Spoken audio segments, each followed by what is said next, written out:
श्री सरस्वती नमः, श्री कृष्णाय नमः, श्री गणेशाय नमः। देखिए, तीसरे स्कंद का चौथा अध्याय में आपको सुनाता हूँ। प्रेम से मन लगाकर श्रवण कीजिए। इस चतुर्थ अध्याय में बंधु निधन सुन कान, उद्धव शिक्षा से विदुर गए मित्र सुत जान। उद्धव जी बोले कि ब्राह्मणों से आज्ञा ले भोजन किए, फिर वारुणी पान करने से सब यादव वीर ज्ञान शून्य हो गए और परस्पर बुरी बुरी बातें कर मर्म स्थान में वचन बाण एक दूसरे के मारने लगे। उस मद के दोष से उनके चित्त विषम हो गए। सूर्य अस्त होने के समय जिस प्रकार बांस घिस कर अग्नि के उत्पन्न होने से नष्ट हो जाते हैं, ऐसे ही परस्पर वे लड़कर शापाग्नि से नष्ट हो गए। भगवान अपनी माया के इस प्रभाव को देख सरस्वती नदी में आचमन कर एक वृक्ष की जड़ में बैठ गए। उस समय शरणागत की पीड़ा के नाशक अपने वंश के विध्वंस करने वाले भगवान ने मुझसे कहा कि तुम बद्रिकाश्रम को जाओ। यद्यपि उनके अभिप्राय को मैं भली प्रकार जानता था, तो भी मैं शत्रु विनाशकारी दैत्यारी श्री वासुदेव जी के पीछे पीछे गया, क्योंकि श्री यदुनाथ के कोमल चरणों का वियोग में सहन नहीं कर सका। तब मैं वृंदावन विहारी के चरण चिन्ह खोजता हुआ सरस्वती के तट पर पहुंचा। देखा तो राधा चित्तचोर श्रीनिवास स्वतंत्र अकेले वहां बैठे हैं। श्याम सुंदर शुद्ध सत्वमय शांत लाल नेत्र वाले, चार भुजाधारी आनंद स्वरूप पीतांबर धारण किए, दाहिना चरण बाएं चरण पर स्थापित किए, पिप्पल पेड़ के निकट बैठे पुष्ट शरीर जिन्होंने संपूर्ण विषयों का त्याग कर दिया। वहाँ देव इच्छा से महाभागवत व्यास जी के सुरद सखा मैत्रेय जी भी विचरण करते हुए आ निकले।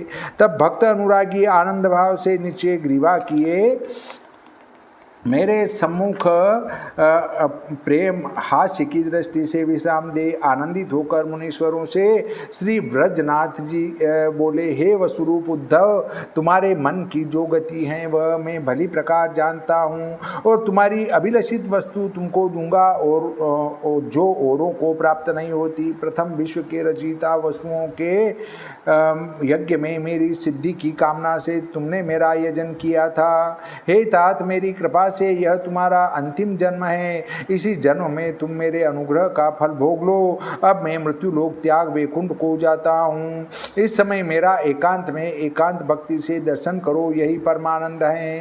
पहले पाद्मकल्प की आदि सृष्टि में कमलासन ब्रह्मा जी से मैंने अपनी लीला का प्रकाश परम श्रेष्ठ ज्ञान कहा था, जिसको महाज्ञानी परम चतुर विद्वान लोग भागवत कहते हैं। वही ज्ञान प्रथम मैंने तुमको दिया। अब तुम उस विमल ज्ञान को धारण कर सांसारिक माया मोह से निर्मुक्त हो मेरा भजन करो। ऐसे आदर से जब कृपा निदान ने मुझे समझाया, तब मैं आपके अनुग्रह का प्रतिक्षण के लिए पात्र हो गया।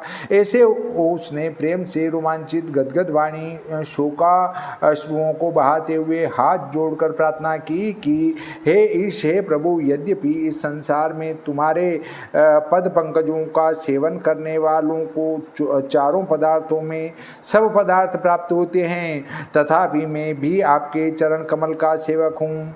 परंतु आपको उन पदार्थों में किसकी भी इच्छा नहीं जो अघटमान है। वह कहते हैं कि जो चेष्टा न करे, अकर्ता में कर्म, अजन्मा के जन्म, शत्रुओं के भय से भागना, काल की आत्मा, असंख्यात रमणियों से विहार करना, अपनी आत्मा में सदा रमण करना, ऐसे तुम्हारे अद्भुत चरित्र देखकर इस संसार में सब विद्वानों की बुद्धि खेत को प्राप्त होती हैं। हे देव, हे प्रभु, सब काल में अखंड अंतर्यामी जगत के कारण अजान की नाई मुझे निकट बुलाकर मंत्र पूछते थे और मुझको बढ़ाई देते थे। इस कारण मेरा मन आपके चरण कमलों को नहीं छोड़ना चाहता। अपने आत्मा का एकांत में प्रकाश करने वाला संपूर्ण ज्ञान ब्रह्मा से तुमने कहा, हे स्वामी, जो मेरे जानने योग्य हो वह कहो, जिससे अनायास संसार के दुख से हम सब तरें। ऐसे मेरे हृदय की प्रीति जान श्री वासुदेव भगवान कमल नयन ने आत्म परम स्थिति का ज्ञान कहा। तब मैंने उसी प्रकार भगवान वासुदेव का आराधन किया। उनके चरणामृत के प्रताप से अपने आप तत्व आत्मा के ज्ञान का मार्ग मुझको प्राप्त हो गया। तब मैं उनके चरणों को प्रणाम कर परिक्रमा दे विरह में आतुर हो यहाँ आया हूँ। उनके दर्शन प्राप्ति के हर्ष और वियोग की पीड़ा से खेदित हो प्रभु के प्रिय बद्रिकाश्रम मंडल को जाऊंगा, जहाँ नारायण देव और नर ऋषि सब उपद्रव रहित दुश्चर रूप कल्प पर्यंत सब लोक के अनुग्रह के कार्य करते थे। यहाँ एक शंका उत्पन्न होती है। उद्धव जी ने विदुर जी से कहा कि हे विदुर, भगवान मुझको बड़ी सुंदर अपनी स्थिति बतलाते थे, वह भगवान की बड़ी सुंदर स्थिति का ठिकाना कहाँ है? उत्तर है, भगवान की बड़ी सुंदर स्थिति भक्ति में है, वह भक्तजनों के हृदय में है, वहीं सदा भगवान वास करते हैं। भगवान की बड़ी स्थिति इन्हीं दो स्थानों में है। उन्हीं स्थानों को भगवान के ने उद्धव से कहा था।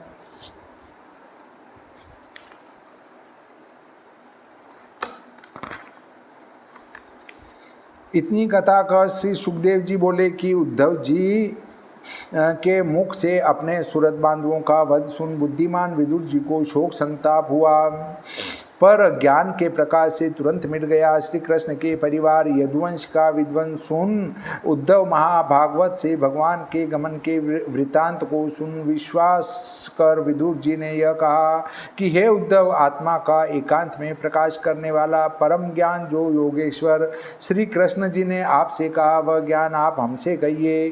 क्योंकि श्री कृष्ण के उपासक ब्राह्मण लोग अपने दासों के प्रयोजन साधने को विचरते हैं, जो कृतार्थ है उनको और कुछ सत्य करने को नहीं है। उद्धव जी बोले कि हे विदुर जी, निश्चय तत्वों की सुंदर सिद्धि के ज्ञाता मैत्रेय जी आपको ज्ञान सुनाएंगे, जो मनुष्य लोक के त्याग करने वाले भगवान ने कहा है। श्री सुखदेव जी बोले, इस प्रकार विदुर जी के साथ मोहन मूर्ति के गुणों की कथा रूप अमृत से सब जिनका ताप नष्ट हो गया। तब उद्धव जी ने कालिंदी के पुलिन में एक रात्रि वास किया। वह रात्रि एक पल के समान व्यतीत हुई।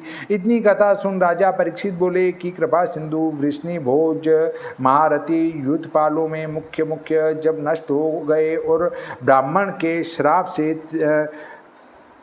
त्रिगुणों के स्वामी कृष्ण पर्यंत ने जब मनुष्य के आकार को त्याग दिया, फिर उद्धव जी कैसे बचे रहे, यह बड़े आश्चर्य की बात है। सुखदेव जी बोले, शाप की तो कुछ सामर्थ्य नहीं थी। ब्राह्मणों के शाप को तो एक मिथ्या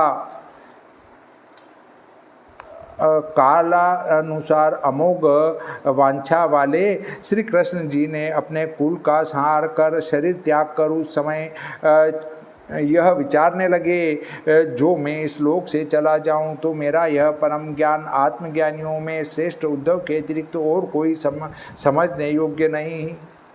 उद्धव ज्ञान में अणुमात्र भी मुझसे न्यून नहीं है, सब भांति मेरे ही समान है, क्योंकि इतने गुणों से विषय वासनाओं में फंसकर कभी भी परमेश्वर के अनुराग को नहीं छोड़ा। इससे यह मेरे ज्ञान का लोगों में प्रचार करता हुआ यहाँ ही रहे।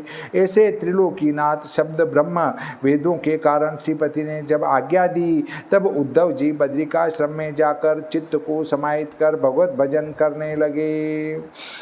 जिन्होंने लीला के लिए मनुष्य शरीर धारण कर श्लाघनीय कर्म किए, उन श्री कृष्ण परमात्मा के गुणों का उद्धव जी के मुख से विदुर जी ने श्रवण किया और वैकुंठनाथ के अनंत धाम को जाना।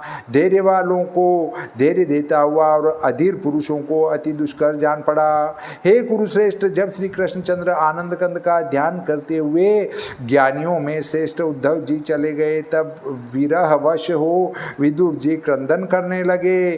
फिर सिद्ध हुए विदुर जी कालिंदी के तट से वहाँ गंगा द्वार को गए कि जहाँ मैत्रेय जी थे। इति श्री भागवते महापुराणे तृतीय स्कंदे भाषाटिकायां विदुरोद्धव संवादे बद्रिका आश्रम गमन वर्णनम नाम चतुर्थो अध्यायः।